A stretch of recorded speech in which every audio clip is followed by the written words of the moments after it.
se mueva en este lugar para que nos anuncie las virtudes de aquel que nos llamó de las tinieblas a su luz admirable. Y vamos a orar. Amado Señor y Padre de los cielos, te damos gracias por darnos este privilegio maravilloso de estar ante tu presencia, disfrutar de este santo día, disfrutar, Señor, de tu presencia, de tu gloria, de la Shekinah, Señor, de deleitarnos una vez más en este santo día de reposo. Gracias, oh bendito, porque hoy venimos a adorarte, Señor, como lo hizo nuestro Señor Jesucristo en espíritu y en verdad, porque es la gracia que nos has concedido de tener este día, Señor, y poder deleitarnos en el Dios de nuestra salvación. Gracias porque hoy venimos a disfrutar de un culto, a disfrutar de tu palabra, a disfrutar de las oraciones, de los cánticos, de la Santa Cena, de poder ofrendar, de hacer todas las cosas con todo nuestro corazón. Hoy venimos y colocamos en tus manos cada corazón aquí presente, para que tú abras el entendimiento, Señor, de cada uno. Y a los que no tienen vida, seas tú dándole vida, Señor. Seas tú dando la regeneración para salvación. Una nueva vida en Cristo. Una vida, Señor, que contribuya a tu reino. Que viva para tu gloria. Y que salte tu nombre en todo lugar. Seas tú, bendito Dios, preparando el corazón quien ha de predicar en esta mañana. Que seas tú colocando tus palabras y no las de él. Que hables conforme a tus dichos y no a los del hombre. Los pensamientos del hombre son vanos, pero tu palabra es santa, oh bendito Dios. Tu palabra corre y es glorificada. Tu palabra, Señor, transforma al hombre. Pero nosotros, Señor, como tus hijos, venimos ante ti también, para cada día ser renovados, para dejar nuestras malas prácticas de pecado, porque aún como creyentes es vergonzoso hablar de prácticas continuas de pecado. Aún pensar en ello nos da vergüenza delante de tu presencia, y por eso te pedimos que nos perdones, Señor, y que nos limpies de esta impureza, de este remanente pecaminoso que aún llevamos consigo, pero que necesitamos ser cada día limpiados con tu sangre preciosa, Señor. Tú has traído perdón, Señor, tú has traído limpieza a nuestras vidas. Y no solo has perdonado nuestros pecados pasados, presentes, sino también los futuros, Señor. Aún conociendo tú, Señor, de antemano lo que íbamos a cometer en nuestras vidas, tú, Señor, ofreciste un sacrificio. El único santo se sacrificó por unos viles pecadores y nos llamas ahora santos. Y es gracias a ti, Señor, por tu obra en la cruz del Calvario. Y hoy nos reunimos como tu iglesia a celebrar este día, Señor. Y seas tu Santo Espíritu guiándonos a toda la verdad. Muéstranos a Cristo en esta mañana. Ilumínanos. Para los que, digámoslo así, somos un poco más débiles, danos fortaleza. Para los que son más fuertes, Señor, que que no menosprecia al débil, ni mira al débil con ojos de fariseo, sino que lo mire con compasión, tratando de comprender sus debilidades, tratando de comprender su estado de santidad.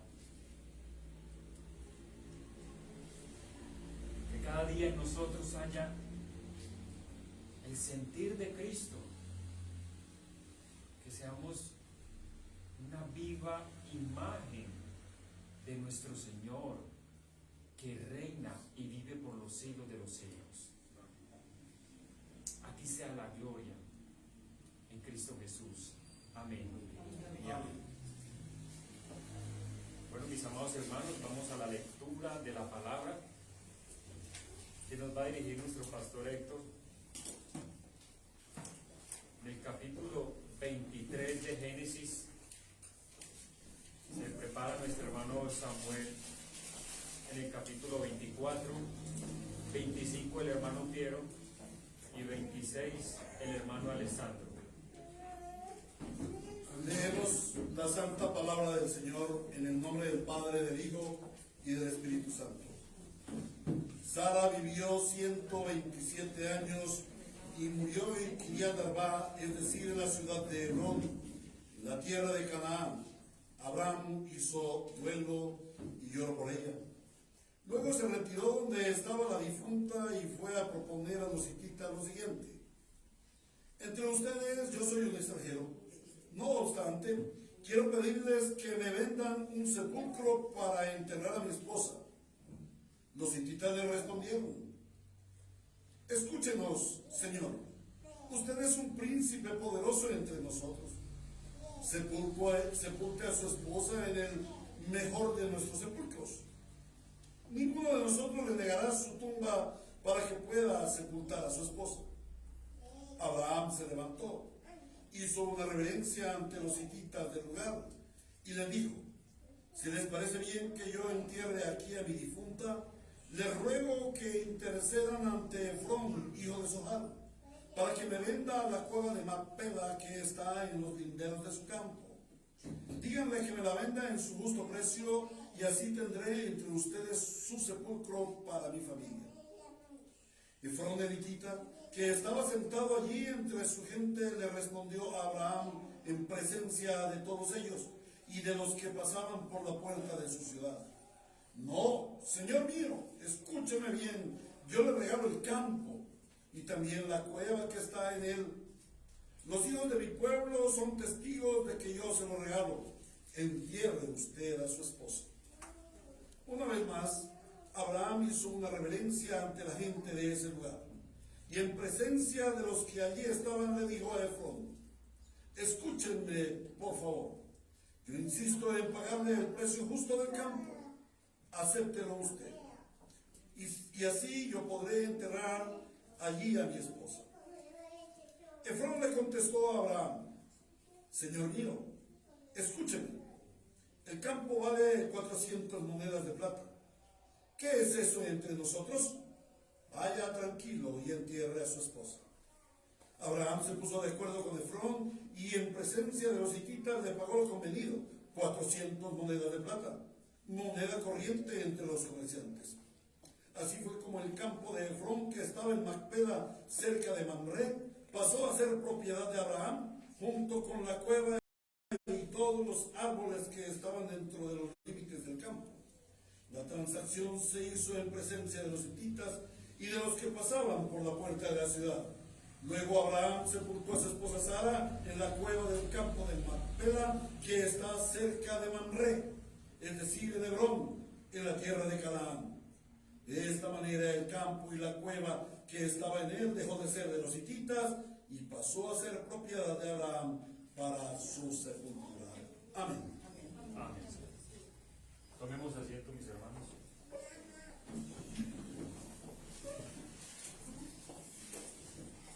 Vamos a leer ahora la confesión de fe bautista. En el capítulo 1, en el párrafo 8, dice dice lo siguiente: el Antiguo Testamento en hebreo, que era el idioma del pueblo de Dios en la antigüedad, y el Nuevo Testamento en griego, que en el tiempo en que fue escrito era el idioma más generalmente conocido entre las naciones, siendo inspirados inmediatamente por Dios y mantenidos puros a lo largo de todos los tiempos por su especial cuidado y providencia, son por lo tanto auténticos, de tal forma que en toda controversia religiosa la Iglesia debe recurrir a ellos como autoridad determinante. Pero debido a que estos idiomas originales no son conocidos por todo el pueblo de Dios, que tiene derecho a las Escrituras e interés en las mismas, y se la manda a leerlas y escudriñarlas en el temor de Dios, han de traducirse a la lengua común de toda nación a la que sean llevadas, para que morando abundantemente la palabra de Dios en todos, puedan adorarle de manera aceptable, y para que por la paciencia y consolación de las Escrituras tengan esperanza. Los textos aquí mencionados son Romanos 3:2, Mateo 5:18, Isaías 8:20, Deuteronomio 17:18 al 20, Primera a los Corintios 14:6 al 28, Colosenses 3:16. Ahora vamos a nuestros himnarios y vamos a cantarle a nuestro Señor. Vamos a adorarle con nuestros cánticos de una manera solemne, reverente y conforme a la palabra. Himno número 42.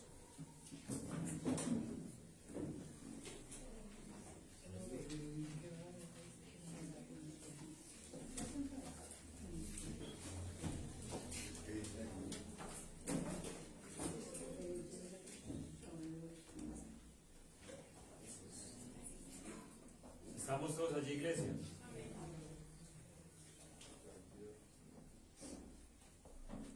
Cuán hermosos son sobre los montes los pies de aquel que dice: tu Dios reina.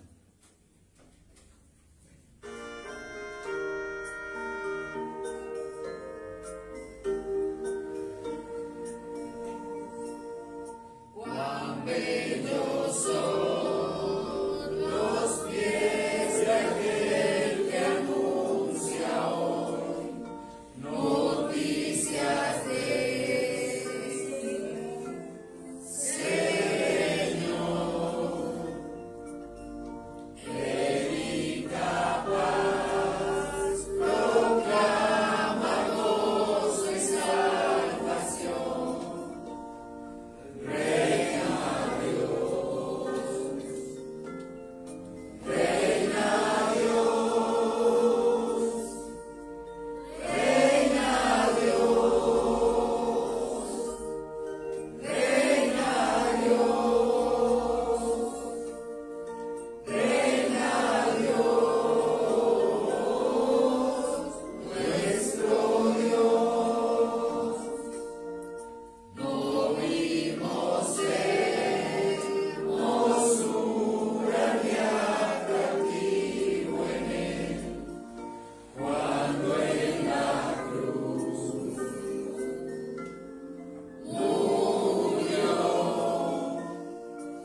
Respetamos mucho a los hermanos que piensan que el Señor algún día va a venir a reinar, pero nosotros pensamos que Él reina y vive por los siglos de los siglos.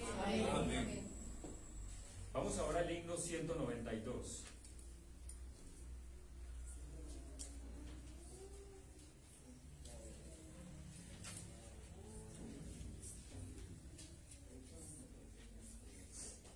Cristo nuestra ofrenda es.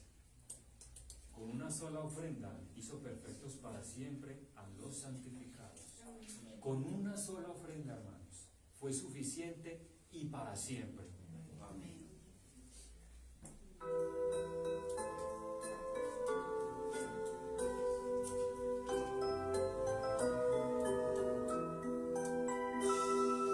Cristo nuestra ofrenda es, holocausto excelso, al Cordero alabar, conquistó el Calvario.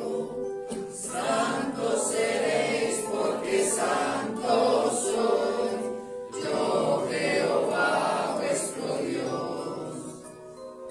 Santos seréis porque santo soy, yo Jehová vuestro Dios. Cristo nuestra ofrenda es, oblación tan fragante, es olor suave hacia Dios, lo al Hijo amante. Santos seréis porque santo soy, yo Jehová vuestro Dios.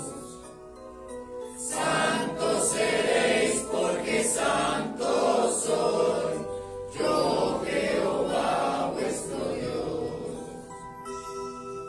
Cristo nuestra ofrenda es, quien logró para el hombre paz y comunión con Dios, gloria dada a su nombre. Santos seréis porque santo soy, yo Jehová vuestro Dios.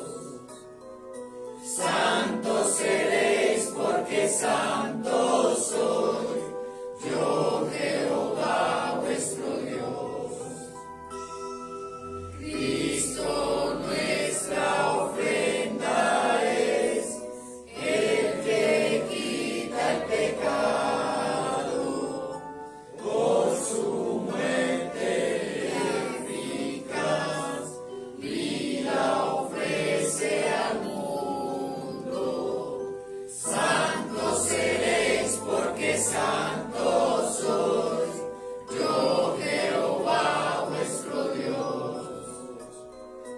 Santos seréis porque santo soy, yo Jehová vuestro Dios. Cristo nuestra ofrenda es, expiación consumada, queda satisfecho Dios y el alma limpiada. Santos seréis porque santo soy, yo Jehová vuestro Dios. Santos seréis porque santo soy, yo Jehová vuestro Dios. Amén. Amén, bendito Dios. Señor, con una sola ofrenda satisfaciste, Señor, la justicia de nuestro Padre y nuestra alma limpiaste. Y con ella, Señor, hoy estamos en tu presencia y disfrutamos de ella por tu sola ofrenda, bendito Dios. Vamos al himno 556. En presencia estás de Cristo. 556.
iglesia, Señor, poder contemplarte cara a cara, estar en tu presencia y vivir completamente y plenamente bajo tu gobierno, Señor. A ti sea toda la gloria. Amén. Amén. Tomemos asiento, mis hermanos. Vamos a inclinar nuestros rostros y vamos a hacer una oración por la Iglesia Bautista Reformada de Salvador en Ibagué y por su pastor Anderson Cavieres. Bendito Dios, que nos escuchas a esta hora, Señor, y así como escuchas a nuestros hermanos que oran por nosotros, nosotros queremos orar por esta amada iglesia en la ciudad, Señor, de Ibagué, y por su pastor Anderson Cavieres, que seas tu, Señor, dándole la suficiencia para que Él continúe en esta obra maravillosa de llevar tu iglesia por buenos pasos, para que haya un crecimiento espiritual en su vida y en la de su familia, Señor, que puedan, Señor, también crecer en número como iglesia, y que este número en cuanto a la iglesia no solo sea de cantidad, Señor, sino que sea de santidad, que ellos crezcan también en las finanzas para que avancen en tu reino y sean apoyados, Señor, tanto por los empleos dignos que tú provees a cada hermano allí presente, y para que, Señor, tengan lo suficiente para toda buena obra. Señor, que haya compromiso de cada miembro en cuanto a evangelismo, en cuanto a enseñanza de la palabra y en cuanto al servicio que ejecutan en la iglesia. Que seas tú, Señor, dándole lo suficiente a cada hermano, y que seas madurándolos como miembros de la iglesia para que sigan creciendo y avanzando en tu reino. De esta misma manera, queremos colocar los diezmos y las ofrendas que hoy dispones en tu iglesia, Señor. La Iglesia Bíblica Ríos de Gracia se complace en los diezmos y las ofrendas, en estas contribuciones para tu reino, en lo que tú haces, Señor, en cada uno de nosotros, para contribuir a tan maravillosa obra. Que no se haga, Señor, con tristeza, con pesar, que realmente se haga con alegría, como lo demanda tu palabra, y conforme lo que hemos ganado, Señor, lo hagamos para que tu obra se siga ensanchando en esta tierra y tu iglesia crezca, tanto económicamente como espiritualmente, Señor. Provee a cada hermano lo suficiente en cuanto a empleo, en cuanto a sus labores, Señor, y en cuanto a ganancias, Señor, que sean ganancias honestas, y que ninguno vaya a traer aquí, Señor, ganancias deshonestas, de avaricia o ganancias de impiedad.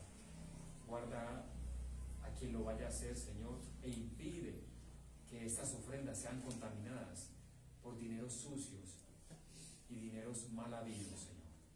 Por eso ponemos a disposición, Señor, tu iglesia para ofrendar conforme a tu voluntad. Así lo queremos hacer en esta mañana. Amén y amén.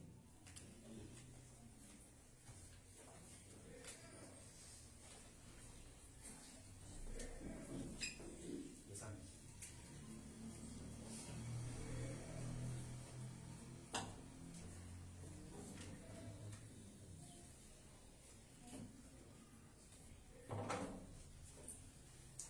En la misma disposición, hermanos, en que ustedes están, voy a dejar con nuestro pastor para que nos centremos en escuchar la palabra del Señor.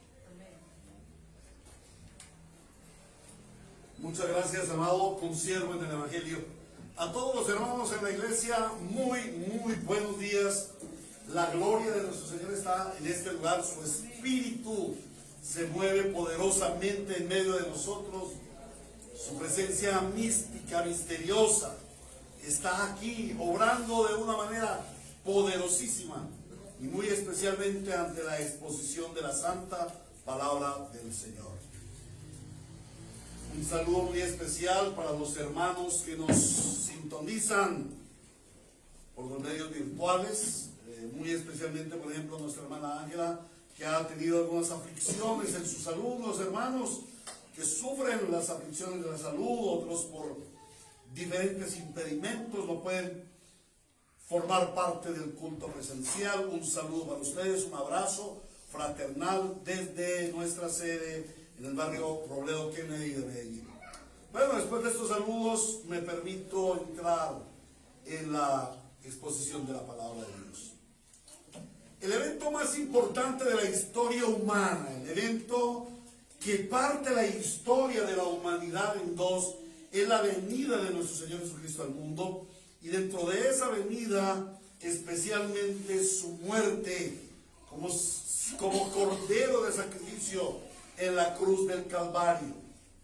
Y a través de estos tiempos, a través de años ya, el Señor nos ha permitido estar meditando en el Evangelio según San Mateo, y ahora el Espíritu Santo nos da este hermoso privilegio de entrar en el relato de la muerte de Cristo. Y si hemos sido encomiosos, si hemos sido diligentes en el estudio sistemático de la Sagrada Escritura, en todo el relato del Evangelio, ¿cómo no serlo en el punto culminante que es la muerte de Cristo?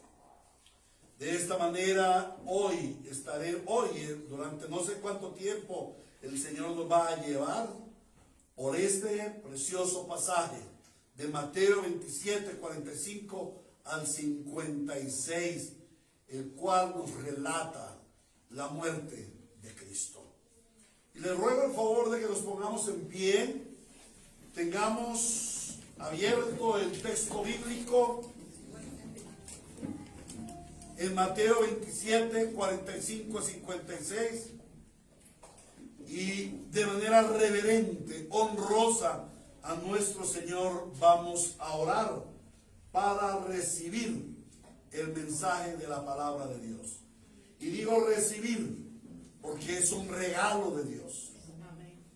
Amado Dios y buen Redentor, amado Señor Dios de los cielos, que has determinado hablar a tu pueblo escogido, a tu pueblo redimido.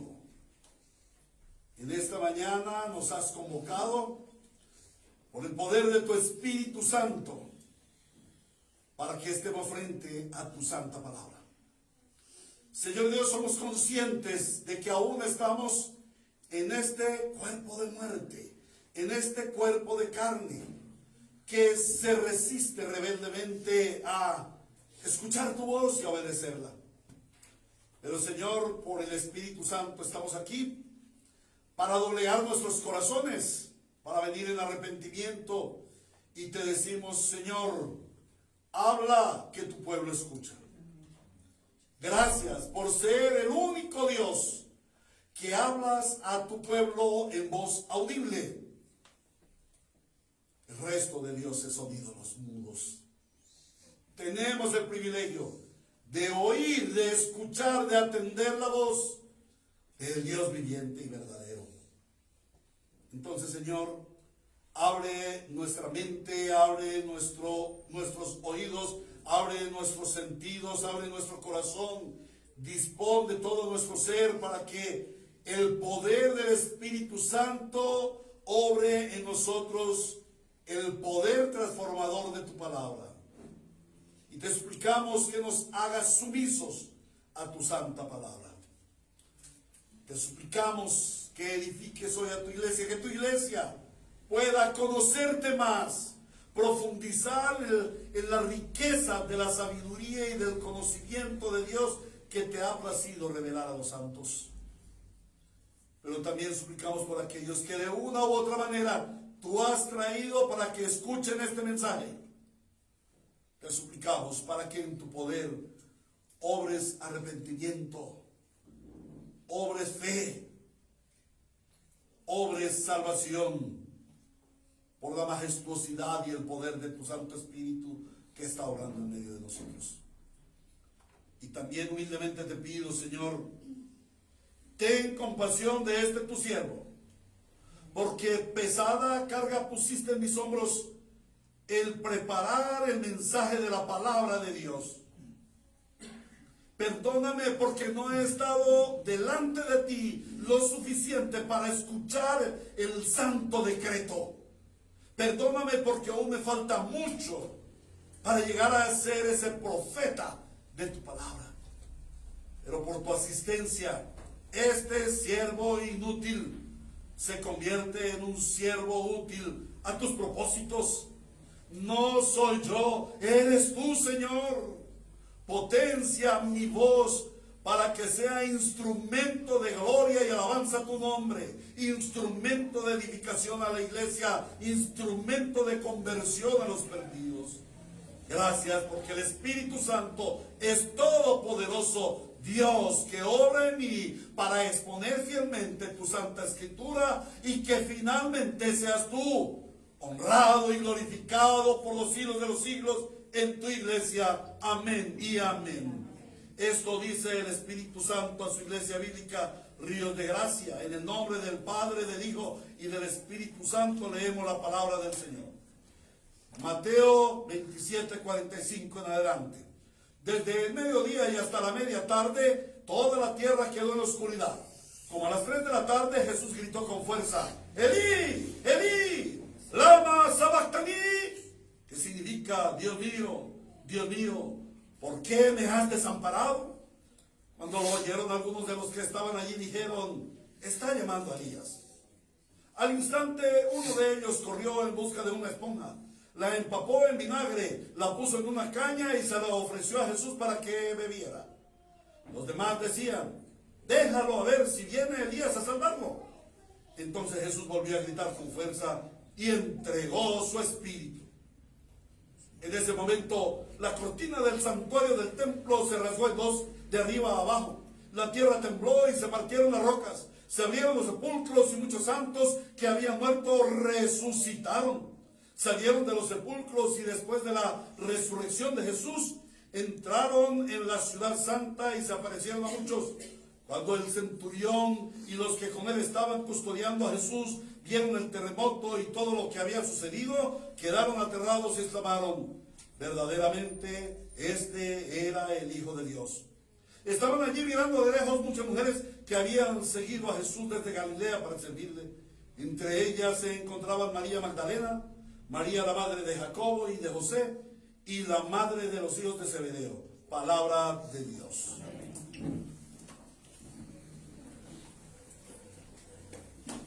Vamos a leer una y otra vez este texto bíblico hasta que se encarne en nuestro corazón, hasta que se vuelva parte vital de nuestro espíritu, porque este texto es el centro, es la médula de nuestra fe. Cristo murió para darnos salvación y vida eterna. La historia humana desde sus albores está llena de catástrofes, de desgracias. El primer evento catastrófico registrado es el diluvio universal. Y muchos podrían decir: pero Señor, eso es una historieta, eso es algo mitológico del pueblo hebreo, de ustedes los cristianos. Pero debo decirles, no. Los descubrimientos geográficos y arqueológicos sumados a la literatura mítica de las antiguas civilizaciones certifican cada vez más esta catástrofe universal. Algunos eruditos dicen que para entonces murieron cerca de 6.000 millones de personas, algo así como la población mundial actual. Esto no se puede certificar con partidas de defunción, pero conforme al periodo de aproximadamente 2000 años entre Adán y Noé, es un número aproximado de la gente o de la humanidad de la época del primer juicio de Dios. Luego de esta catástrofe del gran diluvio, no cesan las catástrofes. El asunto siguió. Vemos desastres climáticos, extremas lluvias como lo estamos viendo hoy en día, destrucción por derrumbes, por cañadas que se desbordan, ríos que salen de curso y acaban con ciudades enteras. Vemos terremotos, maremotos, erupciones volcánicas, plagas, guerras, en fin, todo tipo de eventos destructivos que aquejan a la humanidad. La historia humana, podemos decir, sin temor a equivocarnos, es una historia de catástrofes. Y la humanidad se pregunta, ¿por qué tantas catástrofes? ¿Por qué tantas catástrofes? ¿Por qué estamos conminados a vivir en un mundo de catástrofes? Y la respuesta de Dios es, por cuanto el hombre pecó, está destituido de la gloria de Dios. Y la destitución de la gloria de Dios es evidenciada mediante el castigo de Dios a través de todas estas catástrofes. Todas estas catástrofes son evidencia del juicio de Dios. No es todo el juicio de Dios, pero es evidencia de que Dios está juzgando a un mundo pecador. La humanidad está bajo el castigo de Dios por causa del pecado. Esa es la razón de la desgracia humana. Pero que el hombre esté castigado bajo la ira de Dios por sus pecados es natural, es lógico. Lo tiene que hacer. Lo extraordinario es que el único hombre justo, sin mancha, sin pecado, irreprensible, santo en toda perfección, haya tenido que ser sometido a una catástrofe. Para mí, a mi manera de ver, de todas las catástrofes de la historia humana, la más terrible de las catástrofes, pienso, fue todo lo que sucedió el día de la muerte de nuestro Santo Redentor. ¿Por qué? Porque todas las catástrofes son merecidas para los hombres por cuanto pecamos. Pero la muerte de nuestro Señor Jesucristo no era merecida. Él no debiera haber muerto. Él no debía haber sido sometido a estar bajo la ira de Dios. Pero de eso se trata la historia que estamos meditando. Jesús, el Hijo de Dios, muere en la cruz. Es juzgado, es condenado, es castigado con todo tipo de oprobio. Muere en la cruz para la redención de los pecadores. Y esta muerte, como lo vemos en el texto, estuvo enmarcada en grandes señales. Y una de ellas es esa terrible oscuridad, y quiero hacer énfasis, terrible oscuridad que cubre la tierra por 3 horas. Como lo dice el verso 45, que es el verso que hemos venido estudiando la semana anterior y esta.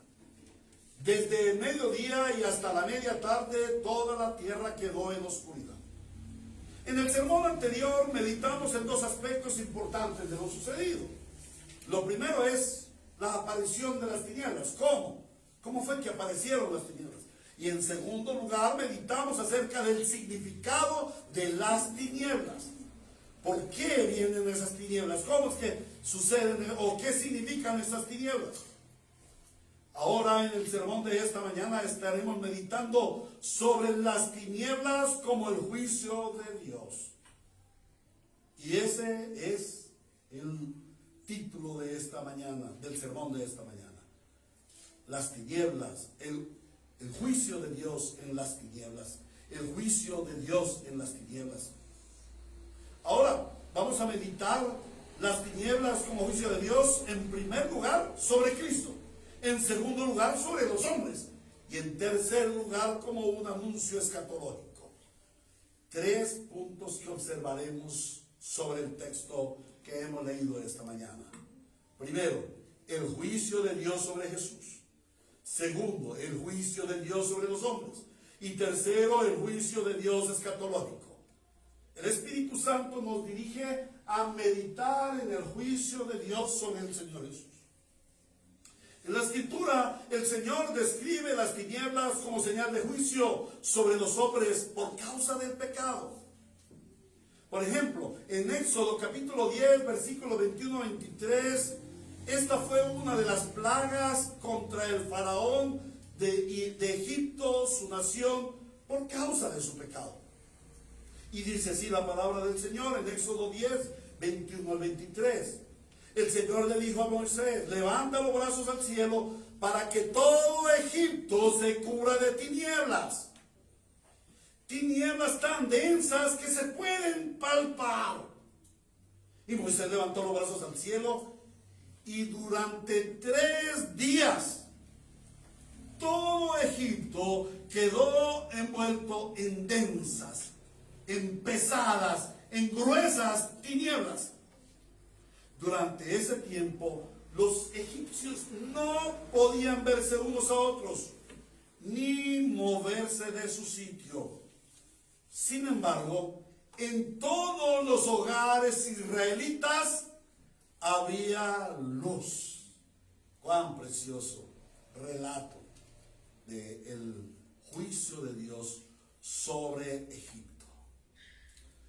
Y me hace pensar esta descripción de las tinieblas, que cuando el Señor Jesucristo estaba muriendo en la cruz, eran muy similares a estas tinieblas. Tinieblas tan densas que se podían tocar. Tinieblas tan densas que no se podían ver los unos a los otros. Pero continuamos viendo cómo en la palabra el Señor nos enseña que las tinieblas representan o evidencian juicio de Dios. En Isaías capítulo 5, versículo 25 y 30, no 25 al 30, 25 y 30, dice el Señor. Isaías 25 y 30. Por eso se enciende la ira del Señor contra su pueblo. Levanta la mano contra él y lo golpea. Las montañas se estremecen. Los cadáveres quedan como basura en medio de las calles.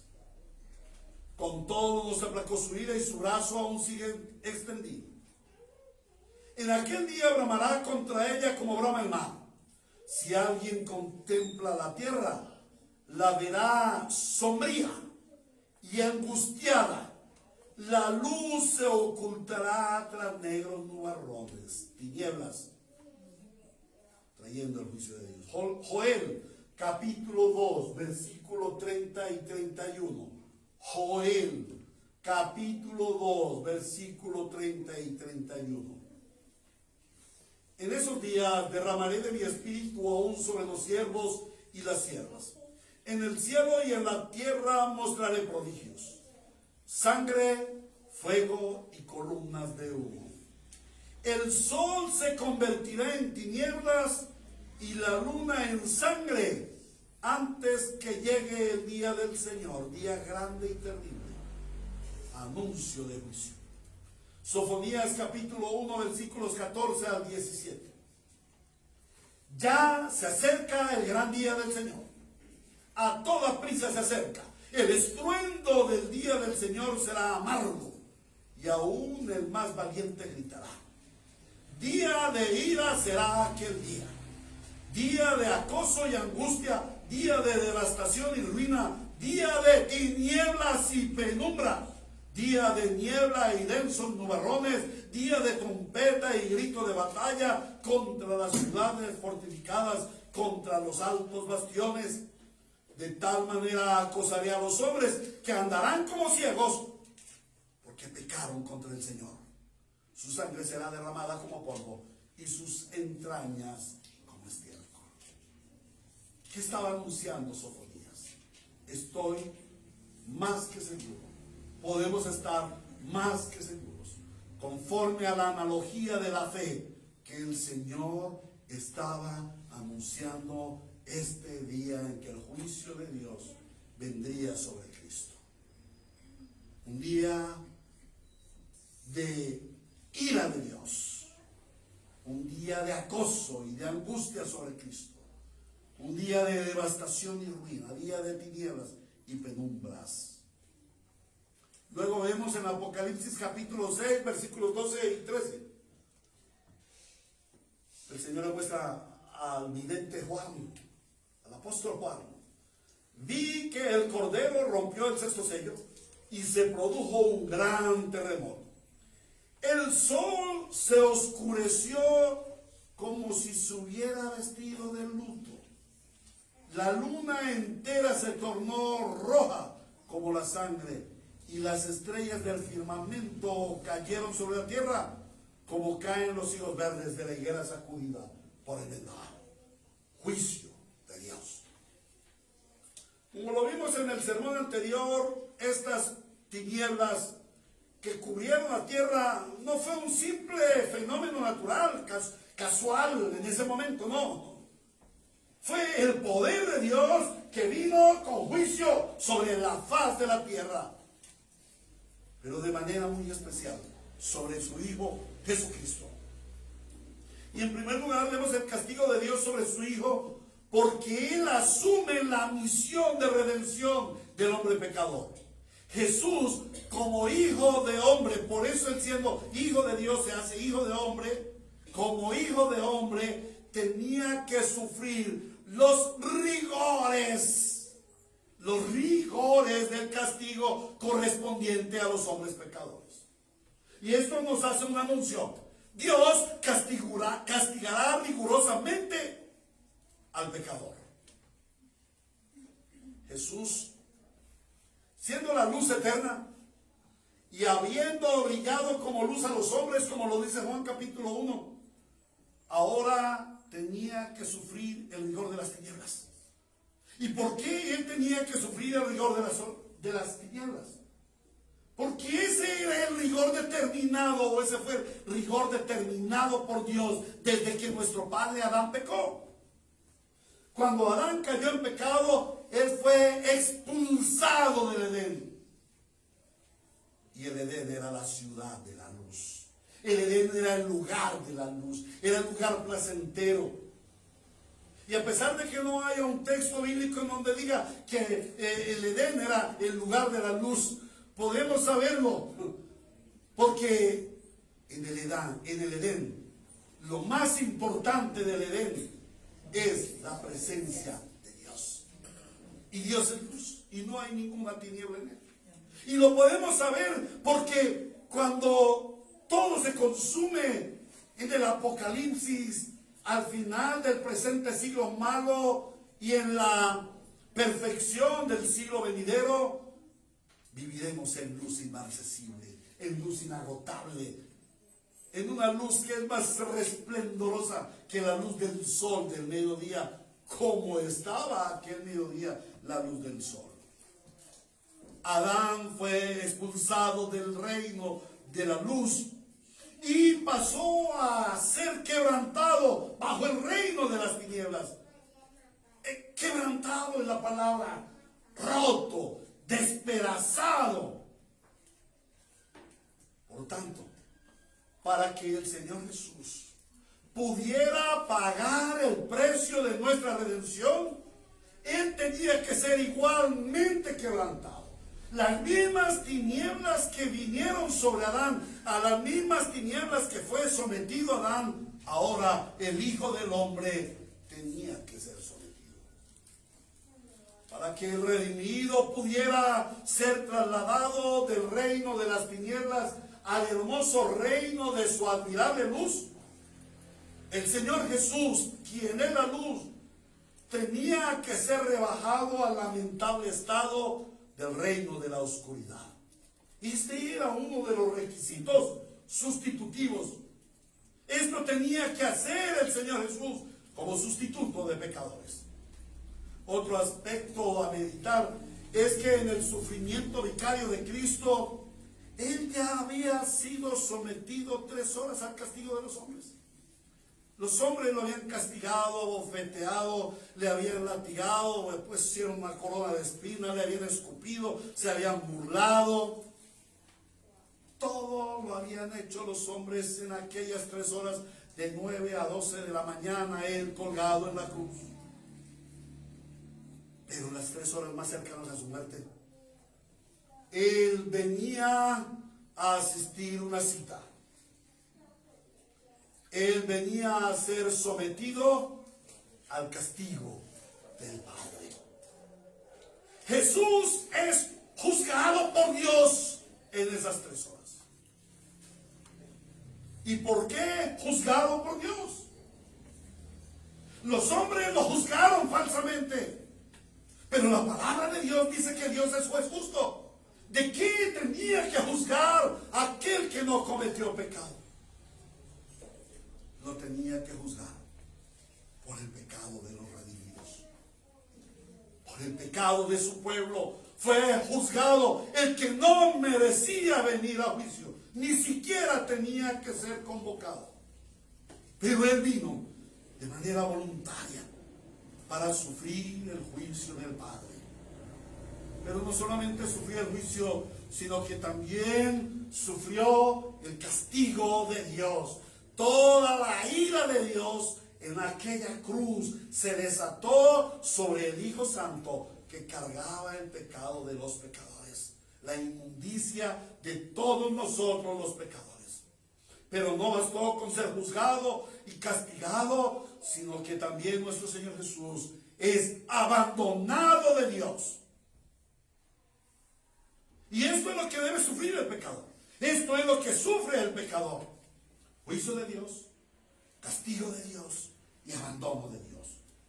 El Señor Jesús toma tu lugar. Otro aspecto del pasaje es que las tinieblas señorearon momentáneamente sobre la luz. Y eso me causa admiración. La luz del mundo, el que fue anunciado por una estrella de luz,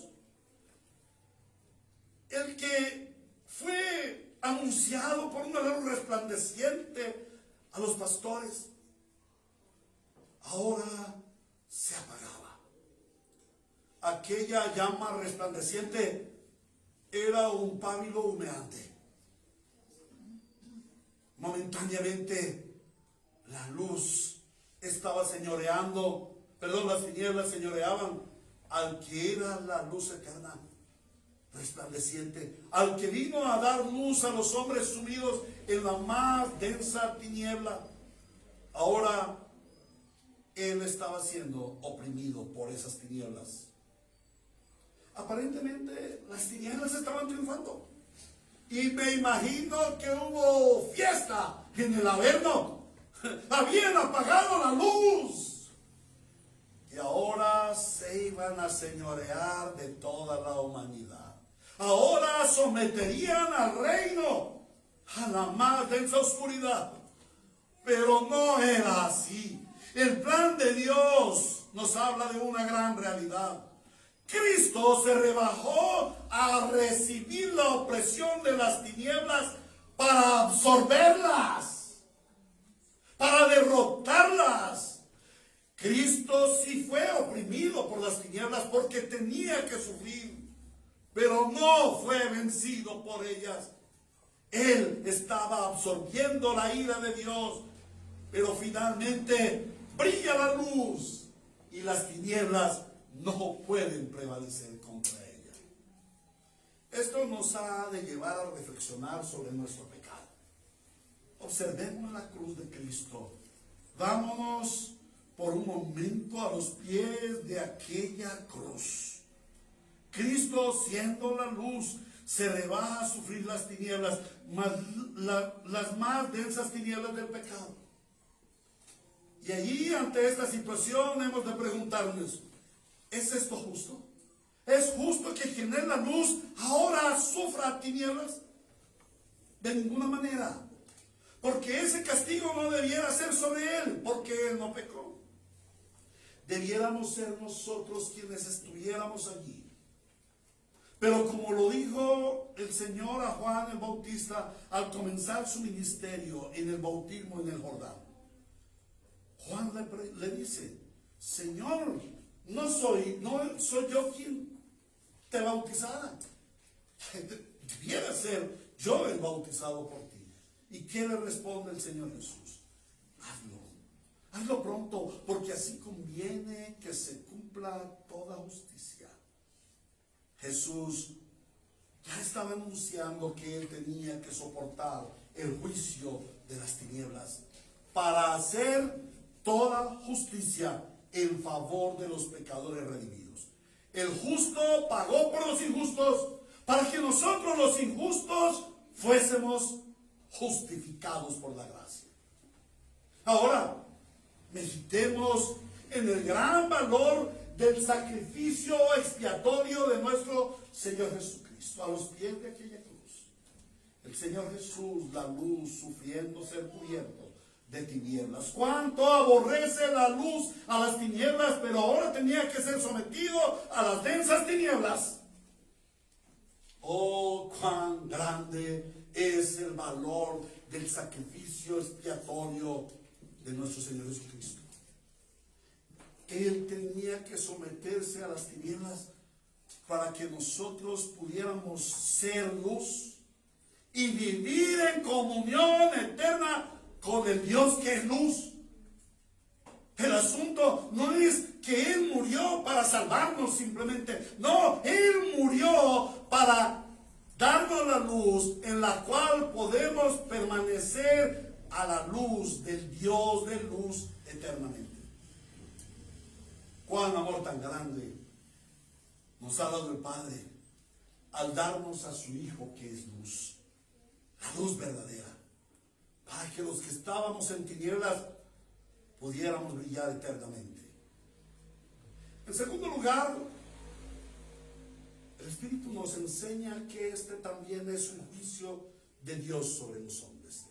Aquellas densas tinieblas de 3 horas en la muerte de cruz eran un terrible juicio sobre los hombres. En Juan capítulo 1, versículo 9 al 11 dice así la palabra del Señor.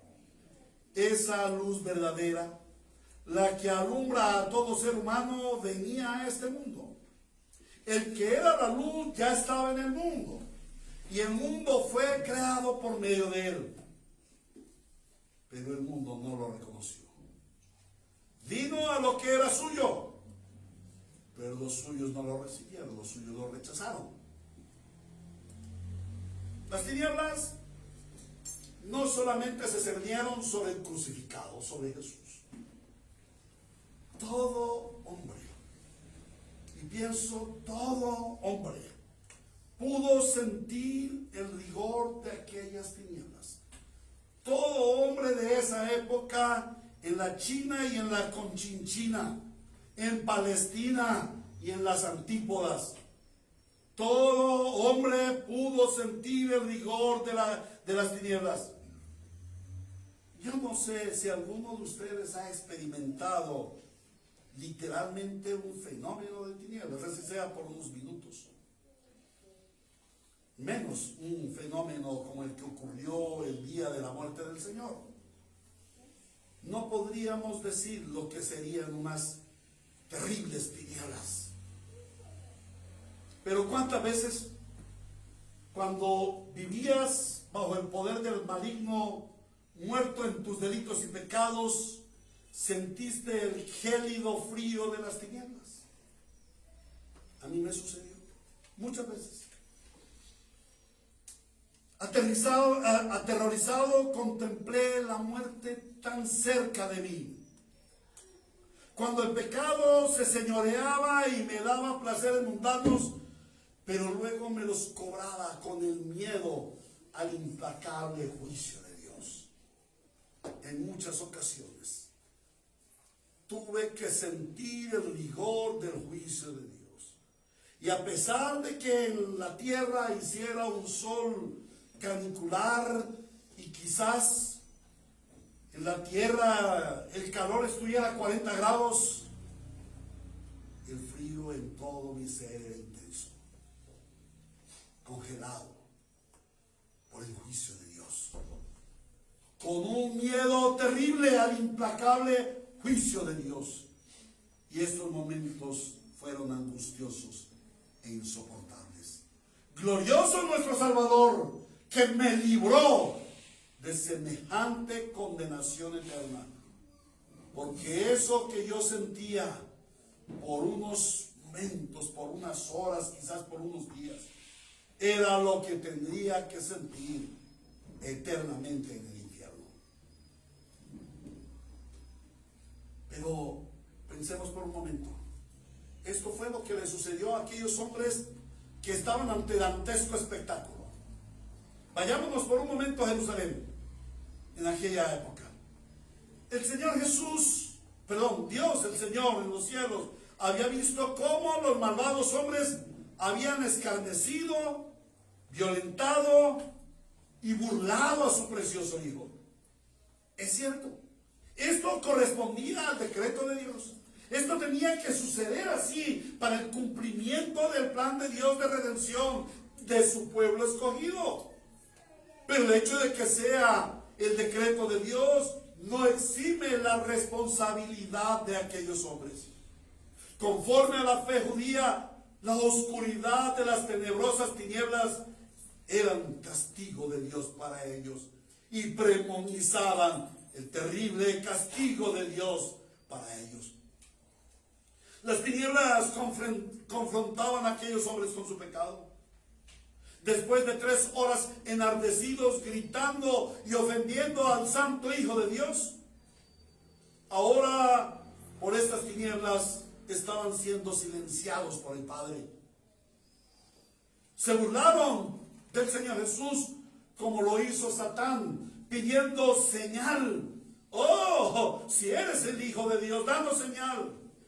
Y el Señor Jesús en la cruz no hizo ninguna señal, porque la cruz en sí era la señal, como lo dice Mateo, o él lo había dicho ya conforme a Mateo 12, 39 y 40.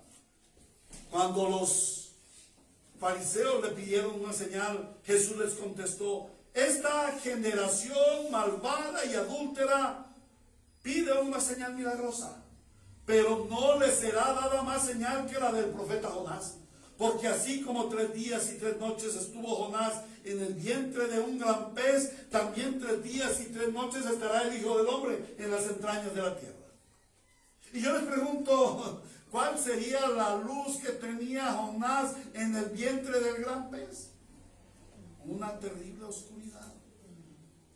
Bueno, el Señor Jesús estaba sufriendo exactamente lo mismo. La oscuridad.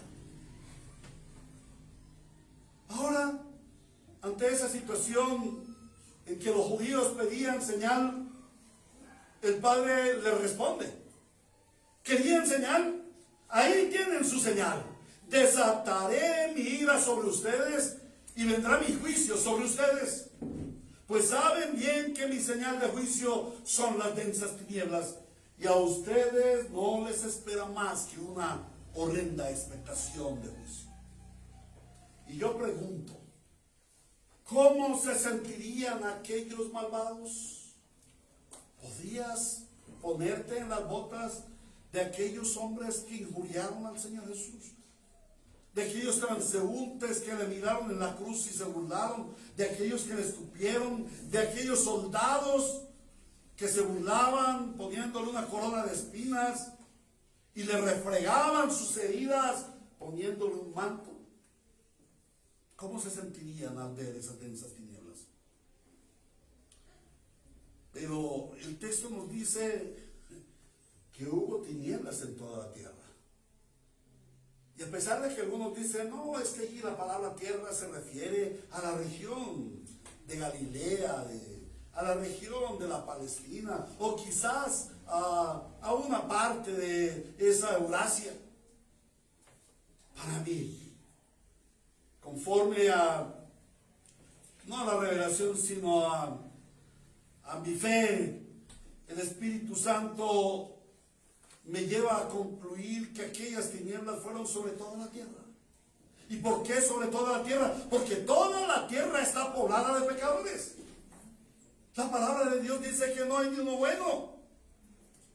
Entonces el juicio es para todos los pecadores. Pero esta confrontación con su pecado, aquellas tinieblas, también traían una esperanza para los escogidos. Porque así como me pasó a mí, en algún momento ante el temor del juicio divino, pude clamar para que la luz brillara de nuevo en mi corazón y pudiera reinar sobre mis tinieblas.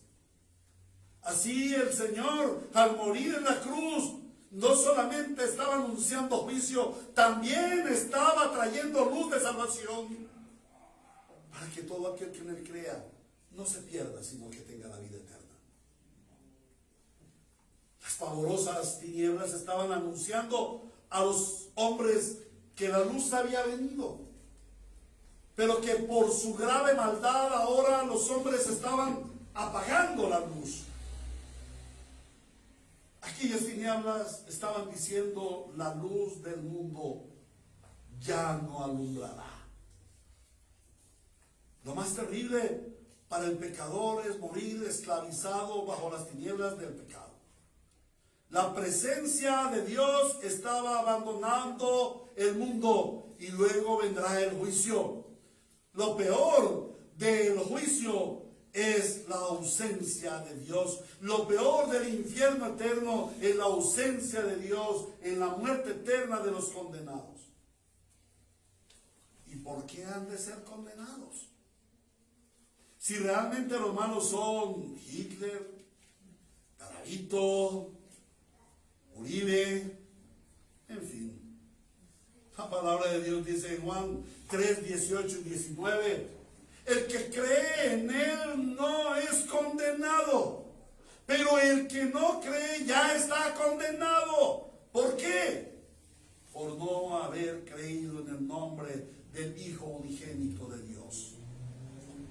Esta es la causa de la condenación, que la luz vino al mundo, pero la humanidad prefirió las tinieblas a la luz porque sus hechos eran perversos.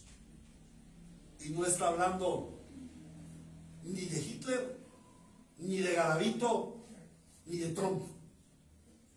Está hablando de todos los hombres. Habiendo visto esto, el juicio de Dios sobre Jesús, el juicio de Dios sobre los hombres. Ahora el Espíritu Santo nos guía al tercer punto de nuestro sermón: el juicio de Dios escatológico. La palabra escatológico significa los tiempos finales. Proviene del griego escatos, que significa tiempos del fin, y logos, estudio. Escatológico significa el estudio de los tiempos finales. Y en este estudio de los tiempos finales, estas densas tinieblas que estaba sufriendo el Señor Jesucristo son un anuncio de Dios sobre lo que sucederá en el fin del mundo. En este momento de la muerte del Señor Jesús, las tinieblas son anuncio de juicio eterno. Son anuncio de juicio al mundo en tinieblas. Dios le anuncia al mundo que vendrá un juicio eterno sobre el pecador. Pero tenemos que ver también que en aquel juicio en contra del Señor Jesús, aquella ira desatada sobre el Señor Jesús salió victorioso. Él se levanta victorioso, absorbe las tinieblas y la luz vence las tinieblas. Pero el mundo continúa por un periodo de tiempo que se llama periodo interadventual, bajo densas tinieblas. Y es lo que nosotros podemos ver hoy: un mundo lleno de tinieblas, en donde la maldad de los hombres llama malo a lo bueno y a lo bueno lo llaman malo. Un mundo lleno de tinieblas. Y este mundo lleno de tinieblas continuará bajo el castigo de Dios. Pero hay una buena noticia. Aunque hayan tinieblas, el Señor dejó un remanente que brilla en medio de esas tinieblas. Los santos redimidos, la iglesia, Nosotros somos el faro de luz para el mundo perdido en las más tenebrosas tinieblas de pecado. El Señor nos sacó de las tinieblas para darnos su luz y que su luz resplandezca a un mundo perdido en el pecado. Mateo capítulo 5, versículos 14 al 16 dice: ustedes son la luz del mundo. Una ciudad en lo alto de una colina no puede esconderse, ni se enciende una lámpara para cubrirla con un cajón. Por el contrario, se pone en la repisa para que alumbre a todos los que están en casa. Hagan brillar su luz delante de todos para que ellos puedan ver las buenas obras de ustedes y alaben al Padre que está en los cielos. El Señor da una orden perentoria. Hijos de Dios, vivamos en luz. Hay un llamado perentorio del Rey de Luz para que su iglesia, que es luz, alumbre al mundo. No puedes decirte cristiano si no eres luz que alumbra el mundo, si no eres luz que alumbras tu propia vida, si no eres luz que alumbras a tu esposa, si no eres luz que alumbras a tus hijos, que alumbras tu familia, que alumbras tu casa, que alumbras tu alrededor, que alumbras en la iglesia, que alumbras en el mundo. Al ser predicada la luz del Evangelio, los hombres hemos creído en Cristo. Yo estaba en las tinieblas, con aquel gélido frío que me cubría por el juicio de Dios.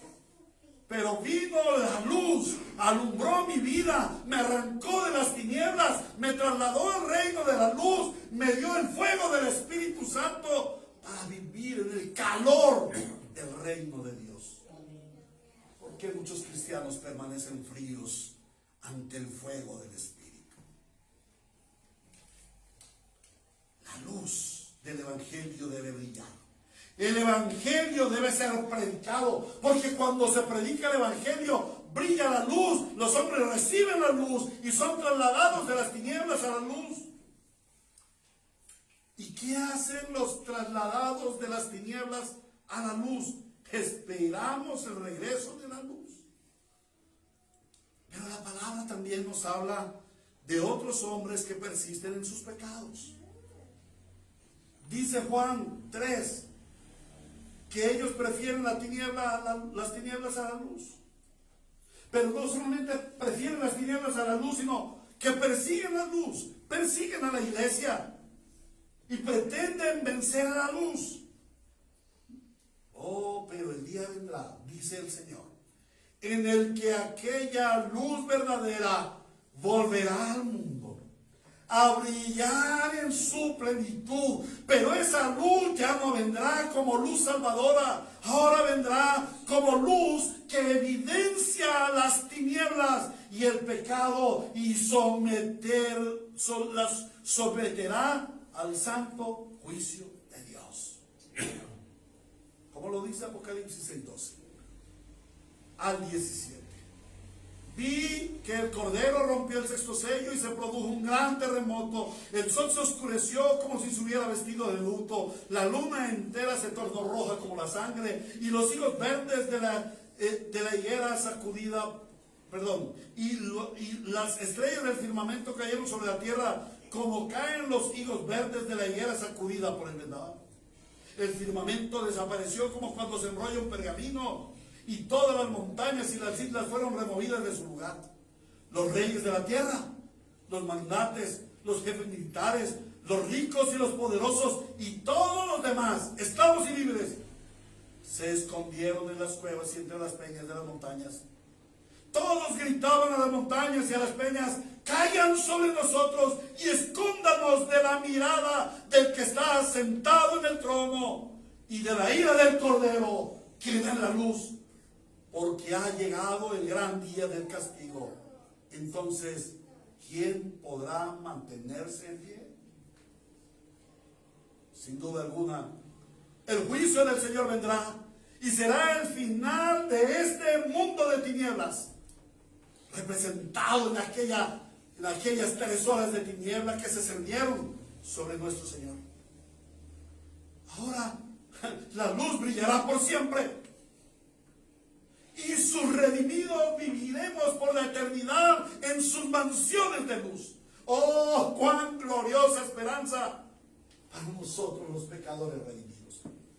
Pero qué intenso dolor para los que prefieren las tinieblas, porque serán juzgados por Dios, y la causa de su condenación es que rechazaron la luz.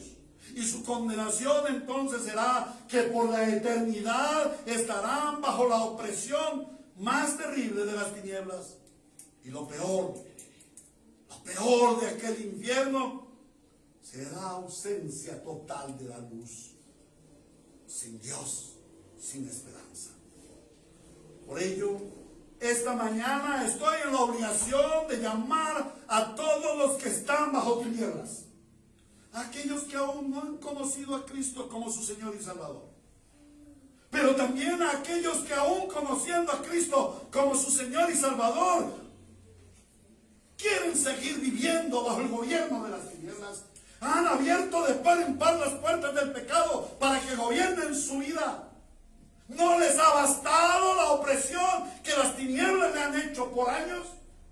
Cristo sufrió las tinieblas para liberarte a ti de las tinieblas. ¿Vas a seguir viviendo en las tinieblas? Esta mañana estoy en la obligación de llamar a todos los que estén bajo tinieblas, que se llamen creyentes o que sean incrédulos. El Señor les dice: vengan a la luz. Vengan a la luz ahora mismo. Este es el día del Señor. Este es el día de salvación. Si oyes hoy su voz, no endurezcas tu corazón como nuestros padres en Meribá. Escucha hoy la voz del Señor que te llama dulcemente y te dice: ven a la luz. Hoy es día de salvación. Corre el día de salvación antes de que venga el día de juicio. Hoy ha venido la luz para confrontarte con tu pecado. Hoy Dios te anuncia juicio sobre tu pecado. Pero este es el evangelio de Dios. Has estado destituido de la gloria de Dios por tus pecados. Pero Romanos 5:8 dice que por esta causa murió Cristo. A pesar de que nosotros fuésemos pecadores, Cristo murió por nosotros. Y cuando dice que Cristo murió por nosotros los pecadores, dice que Él soportó la ira de Dios y las tinieblas que se vinieron sobre Él para traer a nosotros la luz, para traerte a ti la luz. Corre hoy a la luz. La paga del pecado es la muerte eterna y las prisiones de oscuridad. Mas el regalo de Dios es vida eterna en Cristo Jesús, en sus mansiones de luz. A Él la gloria. ¿A qué aplicaciones hemos de llegar? Si Cristo en la cruz venció las tinieblas para darte luz, no vivas más en oscuridad de pecado. Arrepiéntete de tus pecados. Como hijo de luz, ven a la luz para que tus obras sean probadas a la luz y se vea que no estás haciendo lo malo. Pero no solamente vive bajo la luz, también aborrece las tinieblas. Porque por un momento de nuestra vida vivimos en luz, pero cuando vienen las tinieblas nos abrazamos a ella. A veces es tan deleitoso vivir en oscuridad, pero un momento en la oscuridad puede traerte un sufrimiento el resto de tu vida. Aborrece las tinieblas.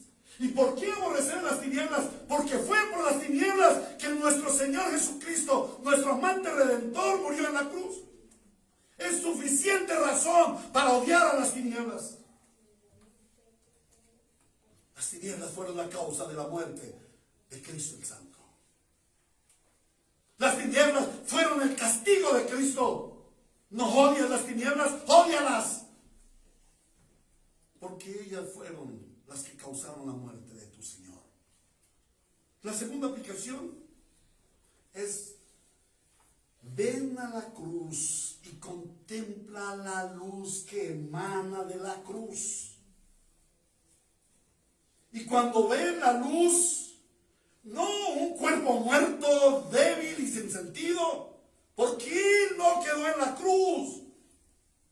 La luz resplandeció sobre las tinieblas, y después de estar 3 días en el centro de la tierra, la luz que alumbró las tinieblas del infierno salió, surgió de la muerte y se levantó victorioso. Ahora es luz. Y cuando vienes a la cruz, no vienes a mirar a un Cristo demacrado, macilento, muerto y débil, que ni siquiera se pudo parar él mismo. Cuando vienes a la cruz, ves inmensa luz más refulgente que el sol canicular del mediodía. Y cuando alumbra la luz, toda tiniebla se disipa. Y el Señor, como en el principio, separa la luz de las tinieblas y te lleva por el camino de la luz. Corre a la cruz de Cristo, contempla su luz y su verdad y comienza a adorar al Señor. Adórale por su luz, deleítate en su luz, llénate de su luz y vive bajo su luz, para que resplandezcas como luminar del mundo. En tercer lugar, sé luz. Esa luz que recibiste en la salvación, esa luz que recibes domingo a domingo en la iglesia, esa luz que recibes en tu diario devocional, al escuchar, al leer, al meditar en la santa palabra, te convoca a vivir en luz. Vive en la luz, practica la luz y predica la luz. El mundo no tiene otra esperanza que la luz que brilla en ti. El mundo no tiene más esperanza que cuando tú predicas la luz. Cuando tú predicas la luz. Y como lo dijo algún evangelista en cierta ocasión, aunque para ello tengas que abrir tu boca, cuando predicas la luz, esa luz resplandeciente brillará sobre todo pecador y le sacará de las tinieblas, porque esa es la obra del autor, porque esa es la obra del Señor, que es luz. Esa es la obra del autor y consumador de la fe, quien mora en luz eternamente. Vive en la luz de Cristo.